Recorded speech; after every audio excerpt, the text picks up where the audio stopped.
রাজধানীর milestone school and কলেজে বিমান বিধ্বস্তের ঘটনাস্থল পরিদর্শনে গিয়ে শিক্ষার্থীদের তীব্র প্রতিরোধের মুখে পড়েছেন আইন উপদেষ্টা আসিফ নজরুল এবং শিক্ষা উপদেষ্টা অধ্যাপক ডক্টর CR আবরার। তাদের সঙ্গে অবরুদ্ধ রয়েছেন প্রধান উপদেষ্টার প্রেস সচিব শফিকুল আলমও।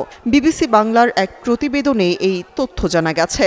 মঙ্গলবার সকাল 10:30টার কিছু পর দুই উপদেষ্টা বিমান বিধ্বস্তের স্থান পরিদর্শনে মাইলস্টোন স্কুল অ্যান্ড কলেজে যান। সেখানে পৌঁছা মাত্র শিক্ষার্থীরা তাদের ঘিরে ধরে ভুয়া ভুয়া স্লোগান দিতে শুরু করে।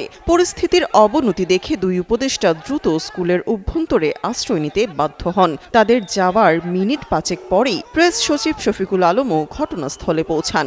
শিক্ষার্থীদের এই ক্ষোভের প্রধান কারণ হল HSC পরীক্ষা পেছানোর ঘোষণা দিতে উপদেষ্টাদের বিলম্ব।